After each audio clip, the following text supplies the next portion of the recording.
Hey guys, Kodi with Steel Green. Had quite a few people ask how you change out the hopper adjustment plate on the front, the white dial knob. And then there's also some of the ears under there that hold the slide gate, and those tend to break off if you hit something, or just as they get old, they tend to break off. So I'll show you guys real quick how you take this off. So I've already undone the actual cables in the back, but you're gonna pop the spinner off. Got the quick release pin. Spinner is going to drop down, and then here's where you would actually undo your cables. There's two of them. One has a 3/8 nut. You need a 5/16 wrench to hold the top of it. Actually, they're both the same way. So the bottom one has a lock nut, the top one has a whiz nut on it. So this is your diffuser. Once you get this out of here, you just set that aside. So now you got to figure out how to get all this undone. So there's normally clips right here. The clips that break off are these black ones that are on this side, and those will break off and they'll cause your gate to just fall down like that. You'll start leaking product. So to actually change this out, you got this dial selector holder here, so you can actually squeeze the ears on this and it pops out like that. So you're squeezing these ears and this guy comes out. So to get this off, you undo that and then this comes off.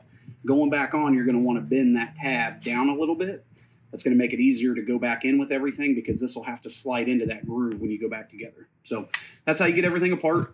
And then we'll get ready to show you how to put it back together. All right, so here we got the new clips, new plastic clips here. You're going to want that groove facing inward towards the hopper shaft. So it's going to go in like that. You'll see the little cutouts up there. You set one end up in it, you hook it, you take your flat screwdriver, you come in and you're actually bending that over it, and then you can twist the screwdriver like that to cause it to bend. And then once this side gets hooked in there, you just pull the screwdriver out, and now those are in there. Okay, so now we're going to remove the hopper shaft. So to get it out, take a 3/8 wrench. There's a bolt right here in the side that tightens down against the shaft. So we've already loosened that up, and then the shaft comes right out the bottom. And then next thing you'll need to do is take a screwdriver, the handle of a screwdriver, and pop up on the plastic bushing, and you'll pop it out. You'll see it inside the hopper. So you will have to remove that bushing to give enough room for everything to slide through. So now that we've got that out of the way, we can take this guy right into the top grooves and those new clips we put in, and just kind of slide it on back. And then you want to make sure your cable in the back goes above it, the top cable. And then once you get it back there, you take this piece here and you just kind of snap those ears in, and then you'll have to squeeze it. It's kind of tricky getting the other side in, but if you squeeze them together, they pop right in. So now the dial selector and everything's back in it.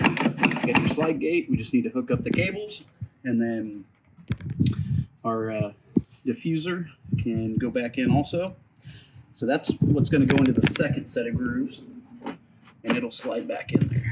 And then we can just hook up both of those cables, and then we'll put the bushing back in it and put the shaft back in. Okay, so now we got the cables hooked back up underneath. Now we can go back in. We got a new bushing here. So we'll take that bushing and put it down in here. These can be a little bit tricky to get in and get them started. You want to try to push them in with your hand. If you can't, you can take the handle like a hammer and put on there.